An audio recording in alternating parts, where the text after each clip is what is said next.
allowing myself to receive was a very foreign concept. It's not to say that only men have masculine energy, only women have feminine energy. We have the ability to access both within us. Polarity is when both of those are in harmony. Today's guest is Emily Freeman, a dating and love coach who empowers ambitious men and women to go from confused to confident in their love lives.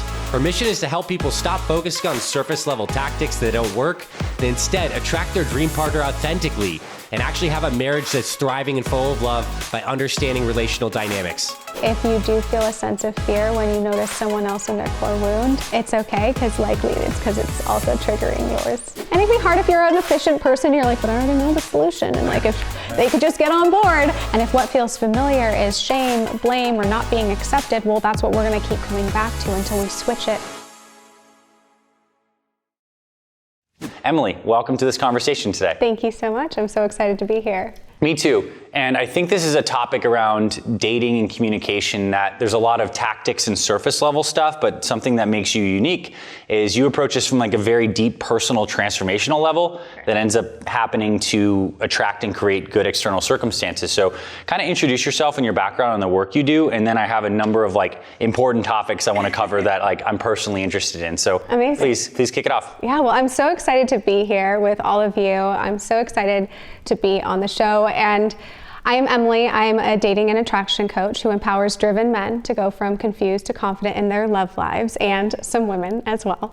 And my story really started, it's a lifelong story, but I ended up doing the work that I am doing now because love didn't come easy for me. And it was a journey that allowed me to discover parts of myself that I always wanted to hide from. And that's the amazing gift of relationships, is they will reflect back to you again and again and again, where you don't have wholeness until you're willing to create that wholeness within yourself. And so here I was, long story short, in my late 20s, after 2 back-to-back relationships left me completely heartbroken, the lowest self-esteem I've ever had in my life, thinking I was going to be alone forever, that there was something wrong with me. And I found thought work. And I started recognizing that just because I think it doesn't make it true. And I think that's sometimes hard, especially for very intellectual people, is to recognize, okay, no, that's not necessarily universal truth. That is a thought that I'm having, and I get to choose my thoughts. And so it opened up this whole entire new world for me to recognize that I could create the life and the feelings that I wanted to experience simply by looking at my belief system. And that started the journey. The journey did not end there. I got back out into the dating world, now feeling more confident than ever, because here I was really experiencing this empowerment around getting to choose the reality that I lived in internally, right? But then I started dating, and 1 or 2 dates in, end. 3 dates in, end. 3 months in, end. And I started to recognize that getting into a relationship wasn't as easy for me as it had been in the past. In the past, it was, oh, I'm in a new relationship, and now I'm in another new relationship. And so the first thing I did was I started following dating coaches online and started looking up information of how I could become more attractive to men. What's the right thing to say? What am I saying wrong? What am I doing wrong? Why do I feel like I'm wrong? And I was able to learn a few different tactics and tricks of how to text men and what to say and how to update my profile, which can be very important pieces of understanding, one, how the opposite gender, if you're in a straight relationship, communicates and what feels good to them, and how it feels for them to receive you or to be received. But that's not where it stops. And so here I was getting more attention and more positive feedback, but still not in the relationship that I desired, and still attracting men who just weren't showing up for me. And so I realized there was a deeper level of work, and it was a feeling of recognizing that there was a deeper level that kept me up at night, right? Like, what is under there? What is going on? What am I going to discover about myself? What do I need to know? What do I need to change about me, right? There was still this narrative of there's something that needs to change about me. And so finally, I decided to take the leap and look under the covers.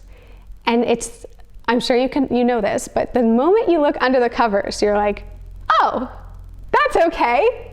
It's okay. Like, I'm human, and that's a part of me.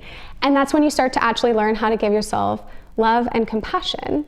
And it isn't until that point, though, of being able to give yourself that love and compassion that you can actually receive it from somebody else. So through this entire journey that I've gone through and learning not only about attraction principles, but also about, attachment styles and understanding our subconscious programming around love and how we continue to relive stories that we created in our childhood through our relationships to try to heal those experiences, and recognizing my own patterns, I started recognizing patterns in others. And then I started diving into masculine and feminine energies and how do we create polarity and what does that look like, especially as a female entrepreneur, as a very driven woman. The idea of allowing myself to receive was a very foreign concept. It felt very out of control. And so that was a whole other challenge that I really took on and started to embody. And so in the work that I do today, I help men, and of course women too, do the same thing, to really develop that relationship within themselves so they can have one with somebody else. Because the very things that we don't want to see within ourselves will continue to be reflected back in relationships. And whether we do something to self-sabotage that relationship and push that person away as soon as those parts of us come out, or we run because we don't like that reflection that we're seeing, we will continue to relive those same experiences. So it's not enough to know how to just talk to a man or a woman. You have to understand how to talk to yourself too. Love it. Powerful. I want to cover all of those topics in this conversation. What I want to reflect back is my initial understanding. It's this process of self-awareness, which I think has been described in many contexts as like looking at our shadow, especially those parts of us that we don't want to necessarily consciously acknowledge, is necessary for us to get to this point of self-love and compassion so that we can actually interact with somebody and give and receive love in this way. And if we don't do that work, we're going to end up having these sparks and tensions with any partner, could be romantic, but also with our closest friends and family, that is revealing these wounds or just aspects of ourselves that have not been acknowledged. And that's okay because that's part of the healing process. But if we want harmony, we need to do the inner work. Okay. Awesome. Now, I also want to make the promise here too, for everyone listening to this, whether or not you're in a stage of your life right now where you're considering like dating and attracting someone else, or if you've been in a long-term marriage, but you feel like things have gotten a little stagnant, like the stuff you're going to learn here is going to help you recreate some healthy polarity, or just be able to take some internal work, even if your partner's not receiving you in a well way, to start to make some changes. So let's talk about this idea of polarity. We've thrown this word out a lot. Like, what is sexual polarity? What does it work between genders, but also like within ourselves? Yeah. So polarity, of course, is the opposition of two things, right? And in this case, we're talking about the opposition of masculine and feminine energies, right? Our sacred energies. And we all have both within us. So it's not to say that only men have masculine energy, only women have feminine energy. We have the ability to access both within us. Polarity is when both of those energies are met with one another in harmony, right? So an example being, if a man is core masculine energy and he is leading the dating process, meaning he's not only initiating dates and communication, he's also leading the conversation deeper. He's also allowing her to be seen and heard in a way that shapes the relationship, right? And she's able to then receive that and be in his structure, be in that safe space of his leadership. Then she's able to relax back into her feminine energy, into a space where then she can be playful and flirtatious and open. And this is where I see a lot of men get confused in the dating process, women also, is men think that they have to create flirtatious energy, so that they have to create this sort of feeling of sexual chemistry between them and a woman. But that's not how it works. You can't force that feeling. What you can do, though, is allow yourself to be in your masculine energy, to actually step into it. So a woman who's in her feminine energy creates that flirtatious energy naturally, because feminine energy is where play and flirtatiousness happens, right? So to be in your masculine and try to kind of like logically force that piece is not going to work. And that's also where a lot of men end up disconnected from their own feminine energy, because they get stuck in their head. They're overthinking what to say, what to do. They're trying to control the situation, which is actually wounded masculine energy. And that polarity can't build. So polarity is really when the two are in harmony. And on the flip side, there's a lot of women, I know this was me at one point in my life, that have a really hard time getting into their feminine. Our society is not really set up for that to be celebrated in men or women. And so what happens is when women aren't trusting of the masculine, they've been hurt by it, whether it be in their childhood, through relationships, or likely both, they aren't able to receive him or his leadership. They want to control, they want to push back. And it's not to say that you don't have a voice if you're a woman in a relationship. But it's more about allowing that polarity to build between the two of you to create that harmony. And then sometimes it flips. Sometimes you as the woman are in your masculine and he's in his feminine. If he's going through something and needs your reassurance and that structure for him to be able to just be held, right? You can also do that in your feminine energy too. But yeah, I hope that answers your question. There's a lot to that question around polarity. But I would say polarity is really when the masculine and the feminine are in harmony. They're able to do that little dance together, and it creates something very electric. Mm-hmm. Yeah, it does. Electric dipoles, I mean, it's kind of like even like a physics principle. Yeah. But I also think like there's life stressors and logistics that can like make those things like depolarize, right? So what are some questions that someone can ask themselves, maybe first from the lens of a man listening to this and then a woman, to assess if they're in a strong, healthy internal polarity, or if they're actually in a wounded expression of that, and like vice versa. So some self-assessment, reflection concepts for someone. And as you listen to this, start to think and reflect on like where you feel like you're at with these poles, like maybe now in this point of your life, but also in past slices of versions of you. So please ask those questions. Yes.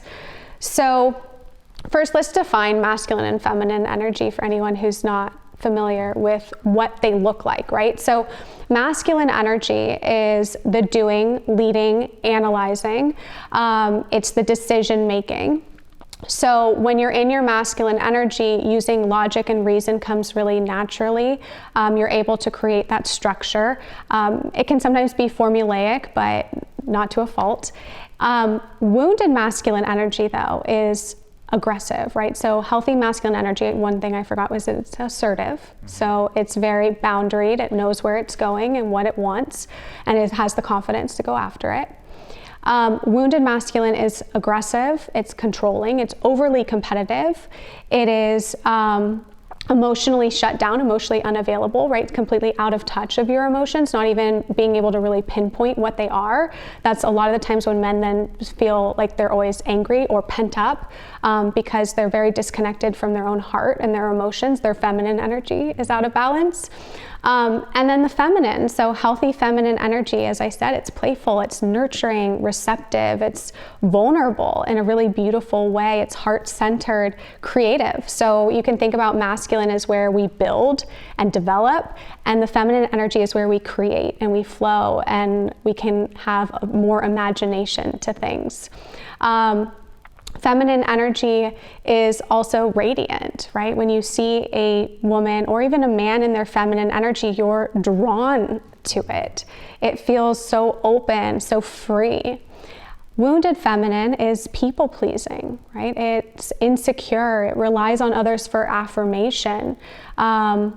So you can see, as a man in the dating process, if you've been people-pleasing, if you have weak boundaries, if you are allowing others to dictate who you are and what you like, and you're trying to be agreeable with somebody, you're actually in your wounded feminine. So of course, a woman who's then in her healthy feminine energy is not going to feel polarity with you because she's looking for that strong boundaried structure. So the way to kind of orient yourself to your own energies, I love this because this is something that I played around with a lot when I first started understanding polarity and the masculine and feminine, is going, okay, what energy am I in right now? Like, I could tell in my business when I was in wounded masculine, and I'd be so clenched and everything would feel overwhelming, but at the same time it was like, nobody talked to me, like it was so rigid. And even times when I was younger, I recognized when I was in fitness, like if someone asked me to miss a workout, it was like, nope, gotta do this. I'm on a regimen, like this is what I'm doing. And I think a lot of the times in our world, we're actually praised sometimes for that behavior and celebrated, but in the end, it's actually hurting our ability to connect with ourselves and to connect with others in a way where we can have those boundaries, like, oh, I did schedule my workout and I do want to stay accountable to that commitment that I made to myself, but I also want to make sure this person feels like I related to them in some way, right? And that's the balance of the two.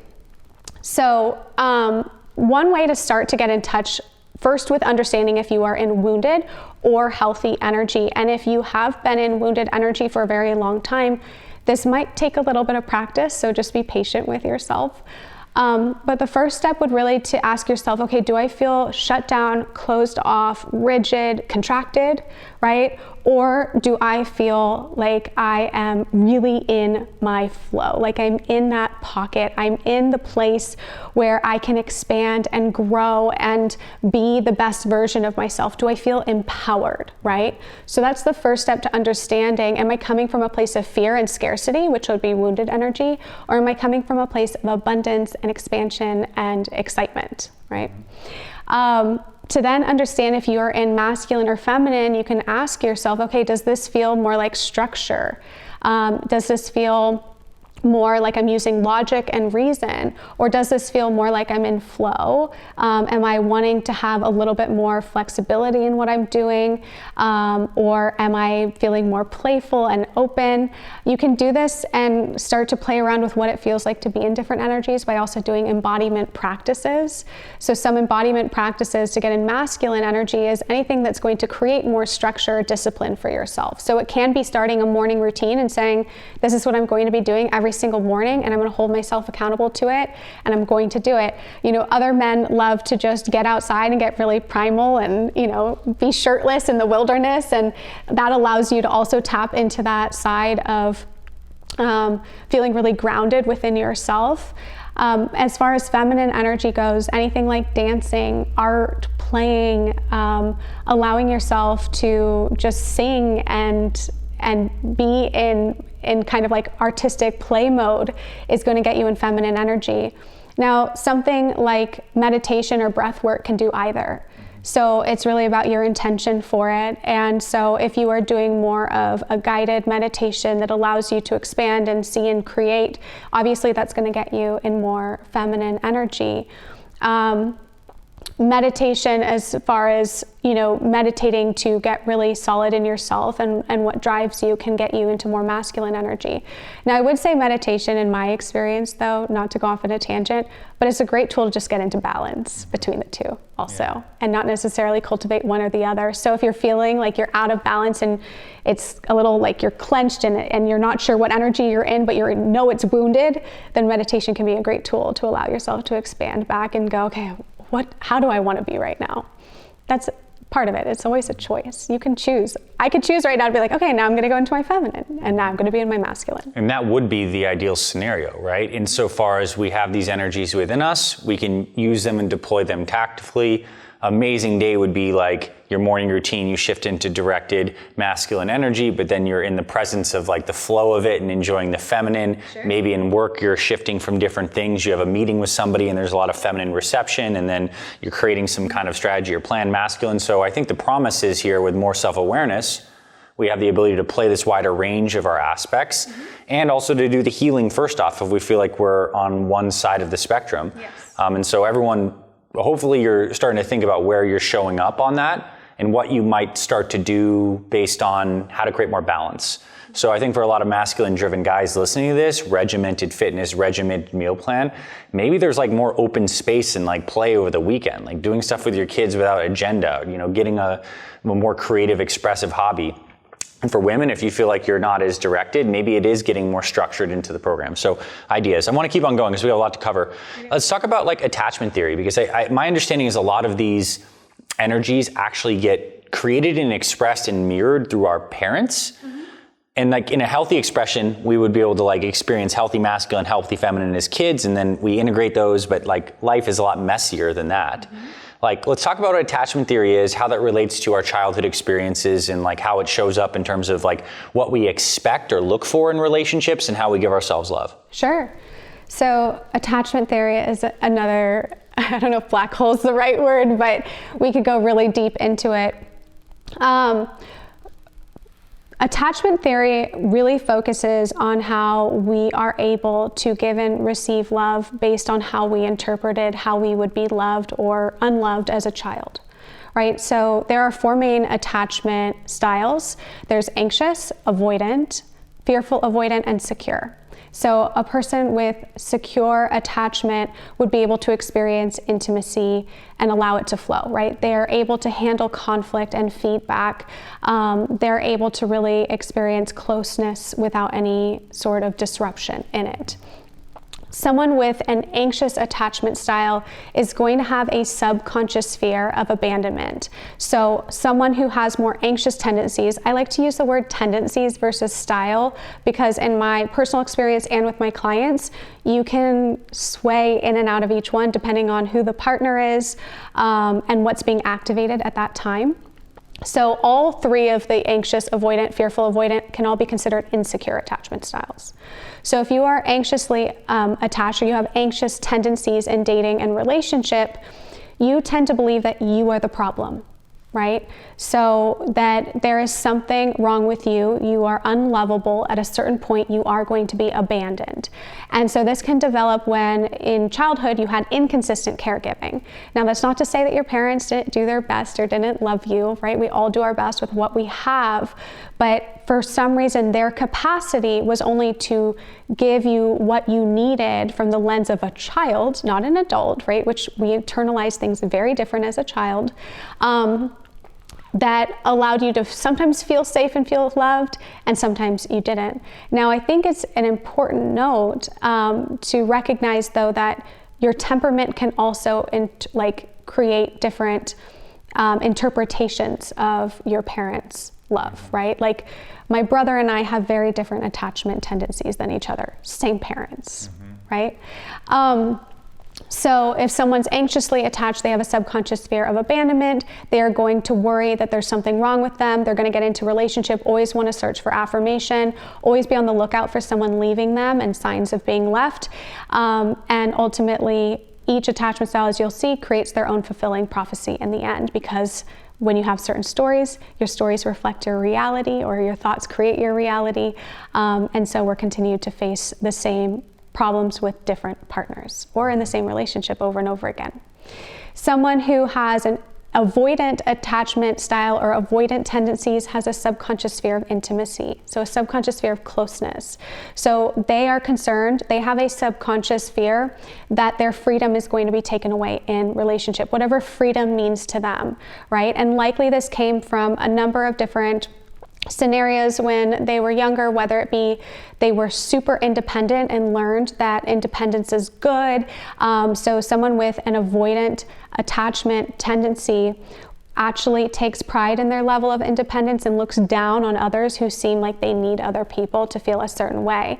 And so they feel like other people are the problem versus themselves. So when they get into partnership, they at a certain level of intimacy, right? At the beginning, they'll really pursue somebody. If they're a man or if they're a woman, they'll want to get in really close, really quickly, as if they are, more secure, anxiously attached. Sometimes if someone has a lot of avoidance, they can appear avoidant from the get-go, but it can appear like someone who's securely attached or someone who's even anxiously attached in the beginning, but when a certain level of intimacy happens, when a certain level of closeness happens, their attachment system will be activated and they will start engaging in what's called deactivating strategies. So this is looking for little flaws in their partner to make sure that like, okay, well, I have an out if I need to get out. Like I can pinpoint all these different pieces of what might not work for me, or starting to get really focused on things outside of the partnership and leaving very little time for the partner themselves, which of course then, their partner feels neglected, their partner asks for more of their needs to be met, and then their story of, I can't fulfill anyone's needs, people are too needy, I'm gonna lose my freedom, gets fulfilled, right? Someone with fearful avoidance will have tendencies of both anxiously attached and avoidant, but they have a subconscious fear of rejection. So this can look very different in that once they are in a relationship, because they seek safety in relationship, but they also feel like relationships are unsafe. So they feel like there's something wrong with them, and also that someone else is going to hurt them as well. So it can be a really hard dynamic to have. And so this comes from them when they were younger, always trying to go to a caregiver or somebody for safety, but feeling rejected in the moment of needing that caretaking.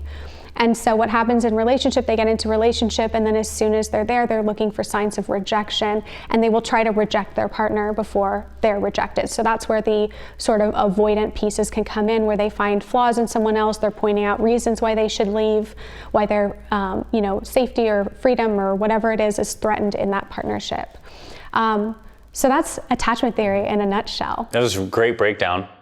I think is like, I'm reflecting on this, like I can see these patterns modeled in both myself and past behavior, also people I might look at. And I think the instant reaction is kind of like, whoa, like that's eye-opening. I know the person that fits that exact pattern, or that was me, or that was my mom, or even one of my kids. I think I want to say the first instinct that might be to judge or define, which is natural for the mind. I think it's important to take a step back and actually embrace all of this with compassion, in the sense that we're like all human on this experience. Yes. These things emerge because of the impressions of our early childhood experiences, and then we're all here in a deep sense to help each other heal, first by becoming aware, and then by also like allowing people to have their experience. Like we can see what's up, but not like rejecting it as bad, but just being with them, being with ourselves with compassion, right? Yes. When I actually first learned about attachment theory, I felt relieved. So I was like, oh my gosh, all of the irrational behaviors that like felt irrational to me in dating actually had a label to it. There was a reason why I could be so confident in all other areas of my life and feel secure. And then as soon as I'd start dating somebody, I would be an anxious mess, right? And so to me, it was actually a little alleviating, like, oh, okay. And that means other people out there feel the same way. Yeah. And it also explains why, if you have been in a relationship where you've been blaming yourself for a certain dynamic, that you can see like that's actually not helping, right? Yeah. That it's not just you in a vacuum. It's not just that you're wrong or you're bad. Like the dynamic that you're experiencing in dating or in partnership is just imbalanced. So what can someone do? Let's say they've listened to this so far and they have the sense that I fit one of those categories, or my partner, I think, fits one of those categories. Like, what do you do with this information practically to start to heal and make improvements? Yes. Well, that is a process. The first step is always awareness of our patterns and starting to understand how they've affected our relationships or our dating patterns in the past. So taking an inventory of the dating patterns that you've had or the relationship patterns that you've had, first to look within yourself. I think it's really important that we start there before we go to another, because we can see how we've played a part in it and take ownership, not blame, right? But ownership is empowering. Feeling like it's all the other person feels disempowering because you can't control another person, but you can change the dynamic of a partnership. So the first step is to look at, okay, how have these patterns showed up in my relationships? What does this look like? A really important piece of that then is to go a level deeper and go, what thoughts and beliefs do I have about myself, love, dating, relationships, men, women, that are creating these behaviors, right? So looking at what are called limiting beliefs. And limiting beliefs can be tricky because they can be very hidden, because we all have confirmation bias, which tells us that because we think something, it's true. And then we find evidence again and again and again for its truth, right? So if you have a belief that I'm wrong, I'm bad, there's something wrong with me, and you keep getting broken up with, or your partner keeps telling you that you're making things difficult, well, that's more evidence to the story you have, and so you clamp down even tighter on it. So it's important to recognize that that feeling of like I've been doing things wrong is actually just a belief you have, and you can change that belief to change the circumstance. So looking at the thoughts that are related to the behavior patterns, I think it's really important to do both. Yeah. You can't just look at the behavior and expect the behavior to change, right? That's glossing over, that's putting a Band-Aid on it. You have to also look at what thoughts do I have about this area of my life and about myself that are creating those behaviors. Yeah. And then you feel empowered to go, okay, I can start changing the thoughts. Yeah. From there, it's really about understanding, okay, well, where did these thoughts first originate? Because we inherited our thoughts. We weren't just born with thoughts, right? I mean, we are, but the belief systems we have are inherited, which means if we don't want them to be ours, they don't have to be. Mm-hmm. We can let them go back to where they came from, mm-hmm. right? And allow ourselves to release that as our truth, right? We can change it. Mm-hmm. So understanding, okay, what patterns, how did this come up in my life, to then be able to say, okay, that's not what I want, that's not serving me. I can also see that it's not serving my behavior. So then you can start releasing the thoughts, actually changing them. Now it is hard to go from a disempowering thought all the way to an empowering thought if you have feeling like you're wrong and bad and telling yourself you're the most amazing person and you're loved no matter what is probably going to feel a little bit like hokey. So I always have my clients go through a process of first finding neutral thoughts. Mm-hmm. So neutral thoughts around, let's say, okay, I'm never lovable, I'm always left. Okay, well, a neutral thought would actually be, no, actually, I've been in multiple long-term relationships where people have wanted to be in relationship with me. So that's actually not necessarily true, right? Yeah. And so finding that neutral thought to diffuse the charge that we have around our certain beliefs about ourselves and dating and relationships, which are very, very charged group of thoughts. They're very personal. So that would be like the starting point for all of that. And of course, then actually embodying the work and going, okay, what would the secure version of myself do in these moments? Yeah, that's a powerful question. Which is a really easy question to ask yourself and not always easy to apply in the moment. So like you mentioned, coming back to self-compassion, and radical honesty with yourself too is always going to be key. I like to say, you want to have radical honesty with yourself as well as radical compassion and radical ownership. Mm-hmm. It's a powerful trifecta. Mm-hmm. I also think in my life, like looking back to that whole look at the roots thing, it can be helpful to like understand like the narrative story of where this emerged from. If it was a parent and you feel like you never had a good relationship, if you're a man, you never had a good relationship with your mom, for example, and there was like a wounded like aspect of receiving the feminine, and then you had different attachments that expresses, just understanding that there can be a degree of freedom.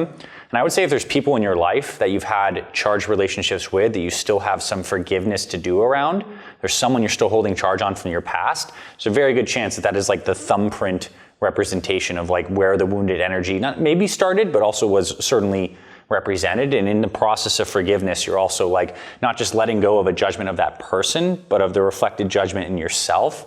So like the past healing, I think inherently affects the present. Yes. Would you agree with that? 100%. And something my coach taught me was what's hysterical is historical. Yeah. So if you're feeling like that big charge around someone in your life who maybe wasn't as as big of a part of your life or as impactful as you think that moment should be, go back a little bit further and then go back again. Even if you've been through a divorce, even if you've been through a breakup and you're like, I can't forgive this person, ask yourself, who is it that you're really needing to forgive, right? Because usually it's a reflection of something that's happened even earlier than that. And this is a life's work. Mm-hmm. Like this is what one of the things we're called to do here is like create health, which means wholeness, which obviously means our physical health, but our mental, emotional, psychological, spiritual health is the conglomeration of all these things. So this is what we're here to do. And I think our kids too are beautiful reflections for us too, not just romantic partners, but our kids are now new chance to like propagate a healthier impression on this new being.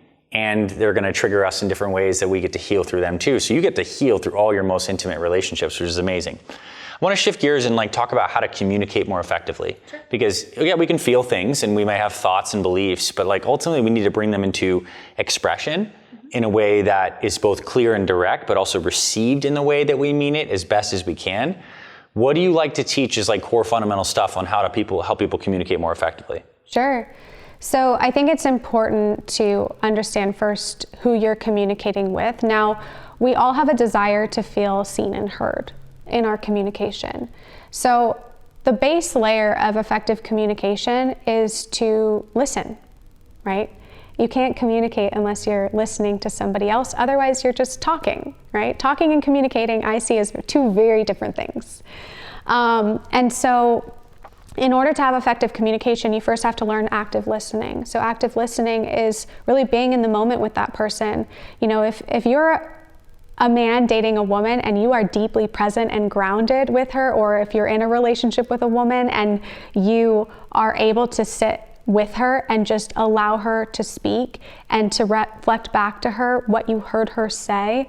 You don't have to repeat everything verbatim. You don't need to be taking notes when she's talking, but just to say, I hear that this is, really upsetting for you that, Sandy said this to you at work today. I'm so sorry that happened. You would be amazed at how she just softens in that moment. And she might cry, she might release. That's okay, you don't need to solve it.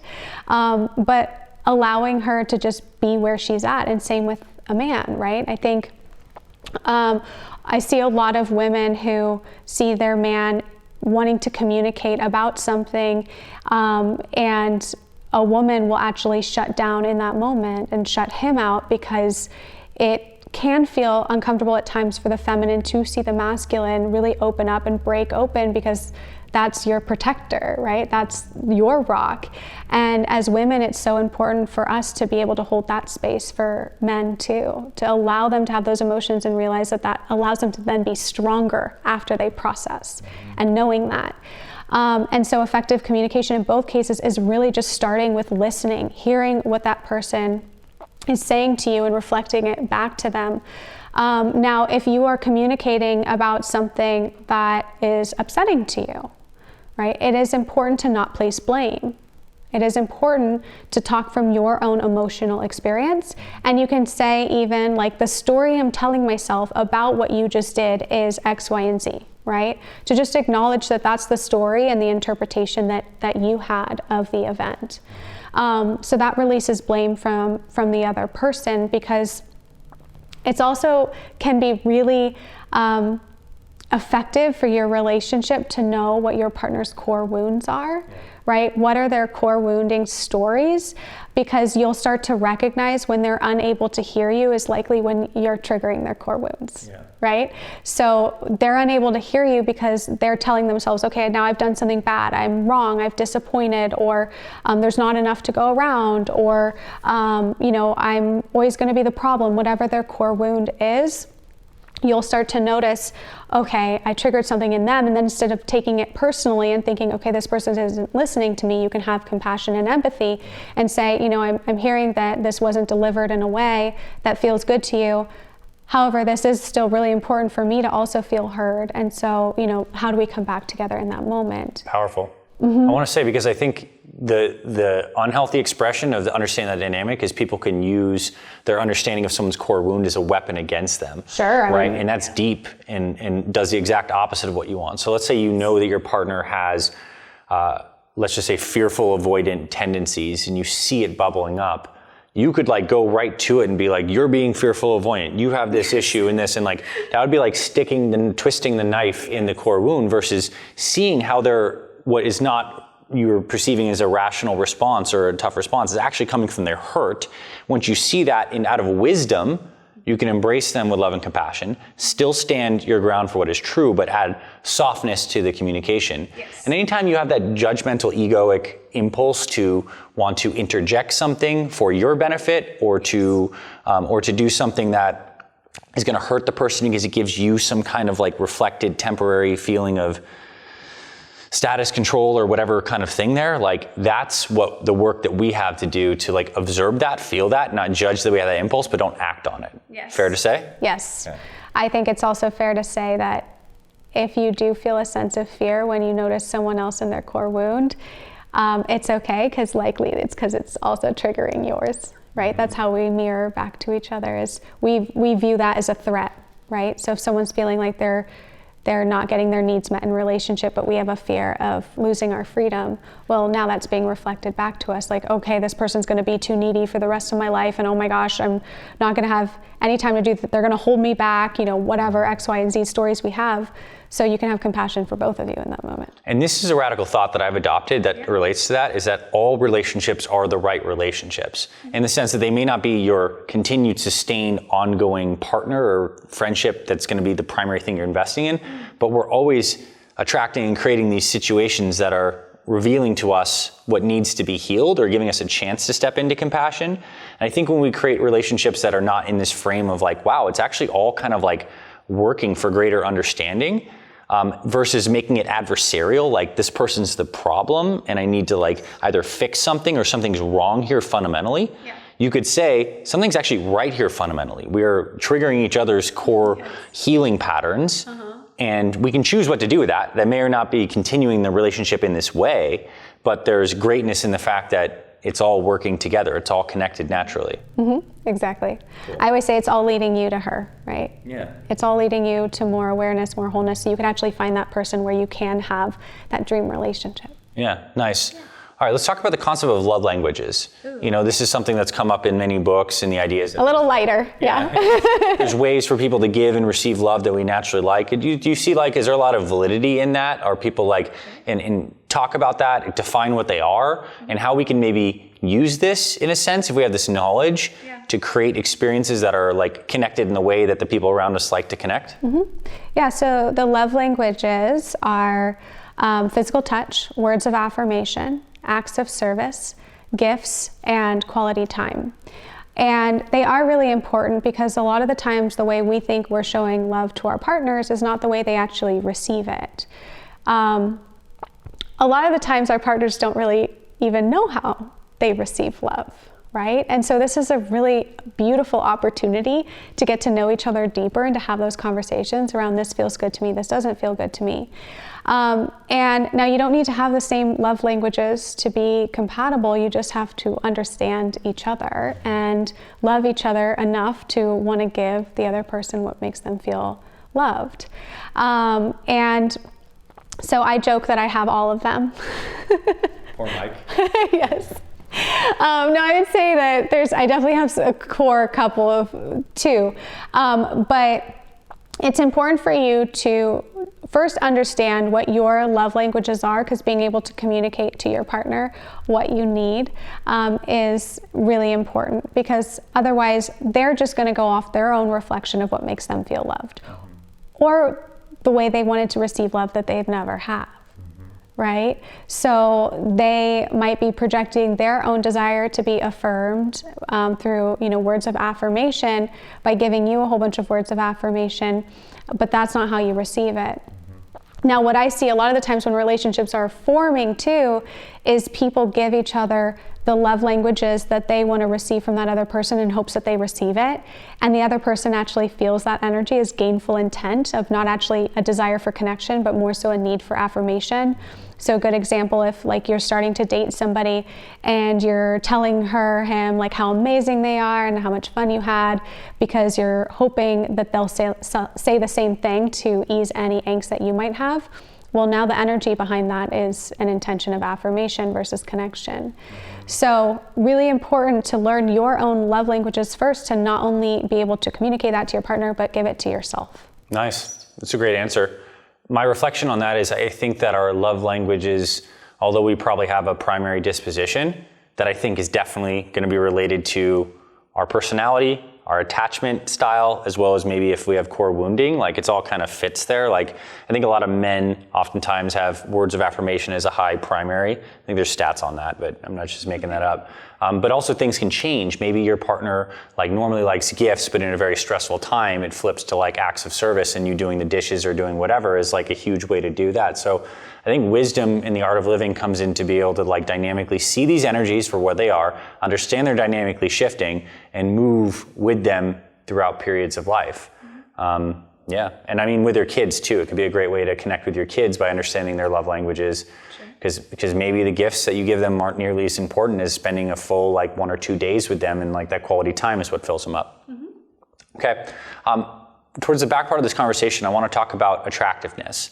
I want to talk about it from the lens of, like, let's say there is a married couple listening to this. They've been married for decades. Like, how do they continue to create attraction with one another and keep the spark alive? And also answer it, please, from the lens of someone who is on here who maybe is not in a relationship or used to be married and then wants to start to date, or at least to like create more attraction, feel like they are an attractive individual. Okay. How they do that. So just to clarify, we're talking about how to feel attractive within yourself, or how to have someone else feel attractive. I think it's both, but like maybe let's create the concept of how to be perceived as attractive, okay. and how to create attraction in a relationship. Yeah. Well, that circles back to our conversation around polarity, and now we have a really good base to go off of. The first step, number one, is to understand in what energy and what space do you feel most attractive, right? And to get really honest with yourself around, am I actually prioritizing this? Of course, if you've been married for a long time, you have children, you have family, you have work obligations, usually the first thing to go is ourselves. And so likely you're not doing the things that actually make you feel good and make you feel attractive and make you, if you're, man or woman, feel strong and desirable. Something that I see a lot of the times with men in dating and in relationship too, is when they don't believe in their own desirability, then what happens is they worry about actually creating attraction or building that polarity out of fear of rejection, right? I hear a lot like, I don't want to be creepy. But that really comes down to a belief in your own desirability, right? A belief in your woman or man's desire in you and their capability to desire you. So first is to start taking care of you and understanding what builds you up, what makes you feel really good, especially if you have been in a relationship for a really long time. The things that we were doing before we got into this relationship, and I see this with clients a lot, is they get the woman, they get the man, they're in this relationship, and then they stop doing the work. They stop getting curious about themselves. They stop taking care of themselves. They stop doing the things that made them attractive to that person in the first place.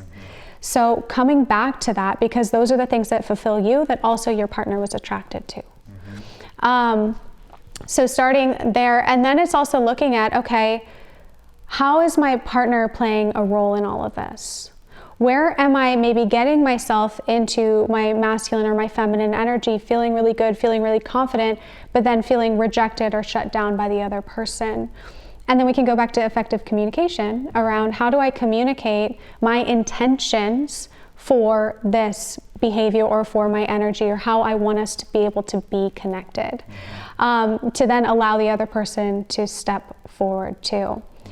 It's always trickier if you're in a relationship versus finding a relationship, because that requires potentially a lot of forgiveness, right? To create safety again. So as I talked about in dating, the reason why a woman will feel attracted to a man is actually because she feels safe enough to receive his pursuit. And that doesn't mean that you need to make sure everything's nice and soft for her and people please, right? That's going back to wounded feminine. It simply means that you are consistent in who you are, what you say you want, and take the steps to actually do what you say you want to do, right? And a lot of the times in partnership, we break that. We say we're going to do something, we say we're going to show up in a certain way, and then we don't. Or we made vows and promises a long time ago to be a certain way, and then we aren't. And so sometimes there is that trust, sometimes most of the time there is trust to be rebuilt in that, to allow the other person to feel safe enough to be vulnerable enough to be desirable, right? being desired or desiring another person is very vulnerable. And if you expect yourself to be rejected, it's going to be really painful. Great answer. I'm also just struck, and this is like kind of more a simple comment on this, but it feels true, how when everyone gets into the dating pool, or if they were dating, most people are trying to exercise or better their physical condition, which obviously has some degree of like, there's a perceived physical attractiveness of this person, has good genes or whatever, but like really it's like this person's in integrity because they're investing in themselves, they're taking care of their body. It displays a lot of traits that are desirable. You have consistency, you care, you have responsibility, a lot of things baked into the body. And so I would say for anyone who's in a long-term relationship where you want to have a spark come back, like insofar as you getting yourself healthier, like I think that's a huge avenue to go into, and you're here inside Fit Father, Fit Mother, so you're doing the right things. And your partner may not immediately come along. And I think that's also got to be okay with a process, especially if you're married. It's like a long-term thing. But if you can do it in a healthy way where they see you stepping into what feels really true and good and powerful and healthy for you, that is a positive effect that will eventually either trigger them to make a choice on what they want to do, or maybe they just magnetically kind of come along. But I think like when I see these, let's just say 70 or 80-year-old couples that are still like really happy outside walking, and they're like pretty lean and look energetic, I'm like, that from the outside looks really beautiful and really successful. So the physical aspect seems pretty big.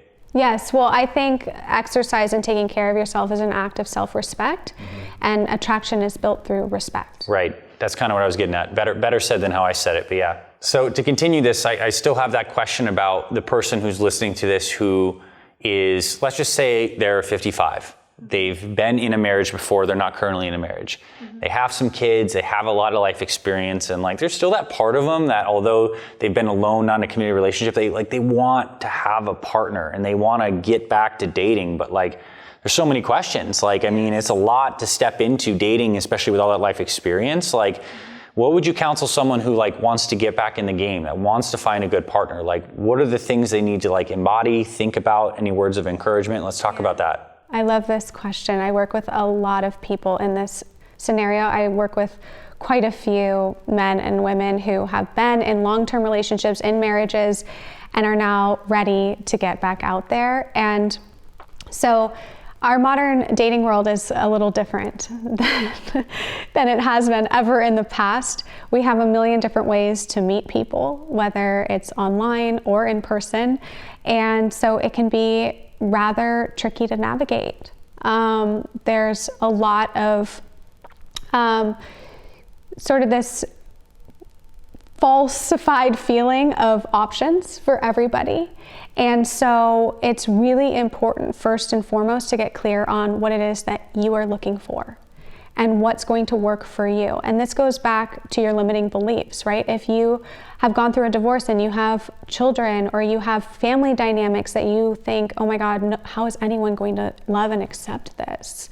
Or you have certain health issues coming up in your life where you're wondering, oh my gosh, who is going to accept this? First and foremost, come back to what you want. You want that love and acceptance. You want someone who understands and supports your circumstances. You want someone who's going to lift you up.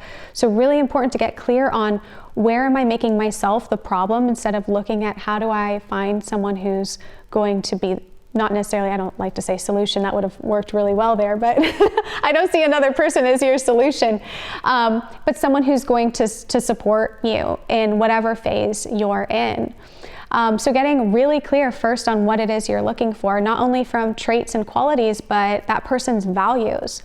Why do they go to the gym? Why do they hang out with certain people? Why did they choose a certain career?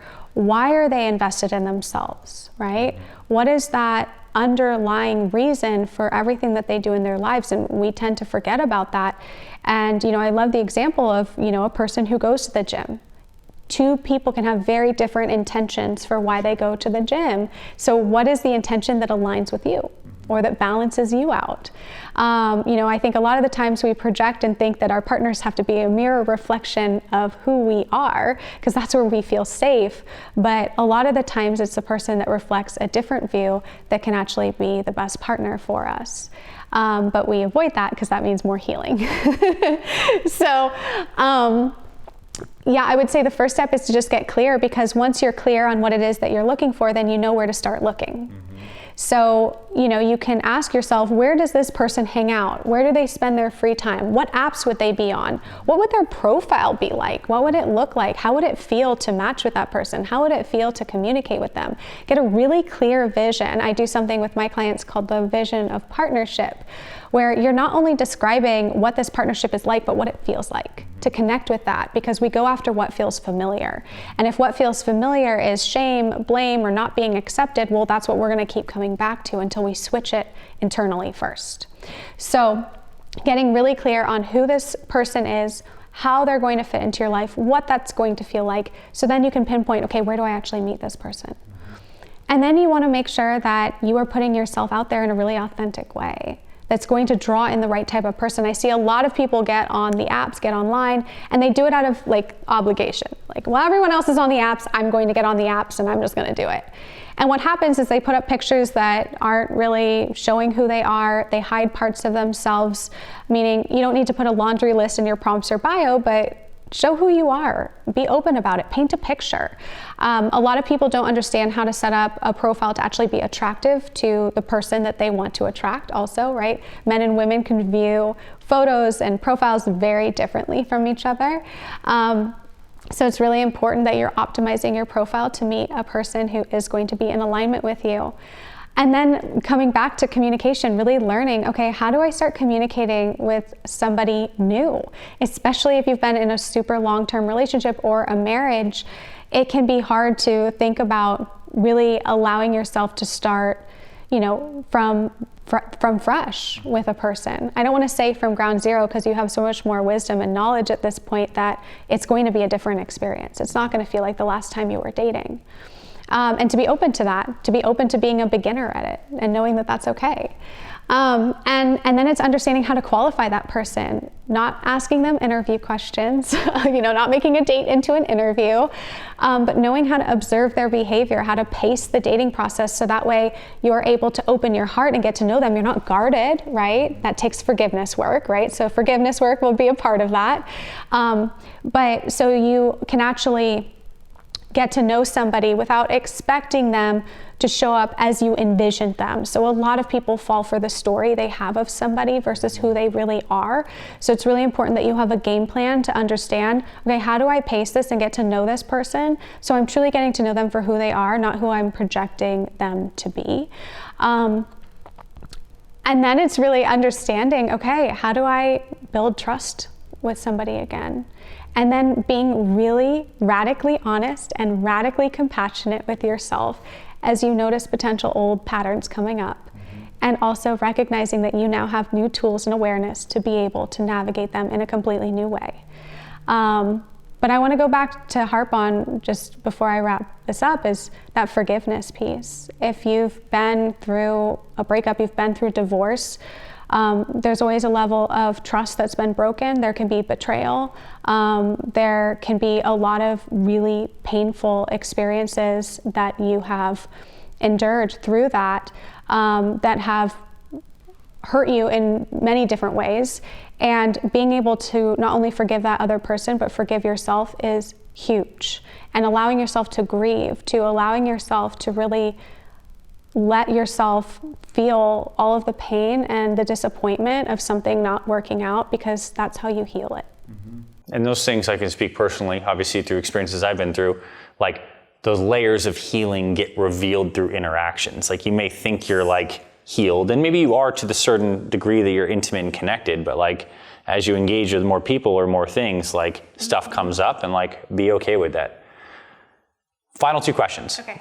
Question one of two. One is for someone who is married, but listen to this conversation and is a lot of light bulbs, aha stuff's going up, and they're the fundamental thing is I want to improve my primary relationship right now. I see that there's dynamics in myself and my partner that make a lot more sense to me and that require a degree of healing. what do they do from this conversation to start to like make that initiation? Like, what is there an initial communication with their partner? Is it like, hey, I see these things, I want to do this? Like, how do they start to get the gear turning in the healing process?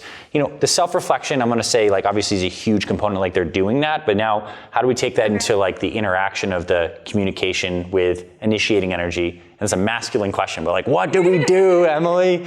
Yes. It's always most effective to start with questions. So going to your partner and asking him or her how they feel in the partnership right now.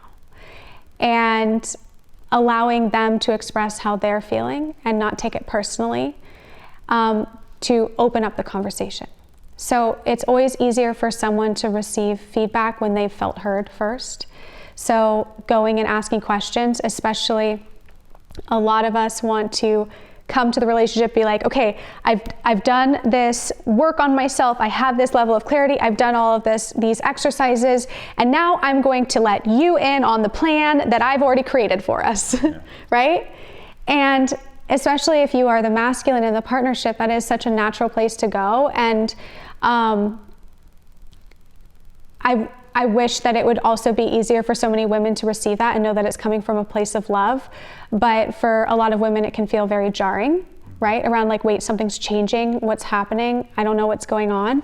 And so inviting her into the conversation to ask her what she's been feeling and maybe what she's been struggling with, to allow her to feel like she's been heard, then, and this goes both ways, allows you then to say, okay, great. And I've also discovered these parts of myself, and I'm starting to recognize those similar patterns in our relationship. Let's talk about a solution together, right? So it's allowing both people to feel a part of the process, not one person coming in and prescribing how it's going to happen, right? That makes so much sense, because it's ultimately about connection. Yeah. And connection is an invitation that two people are like coming together on, versus a telling or a one-sided thing. And it can be hard if you're an efficient person, you're like, but I already know the solution. And like, if they could just get on board, then we would be there by now. But that's where patience comes. Love is patient, love is kind. I think we've heard that before, right? Okay, so maybe there's some truth to that. Yeah. Well, thank you. Thank you so much. So amazing. Yes. I learned a lot, and I'm sure our community got a ton of value as well.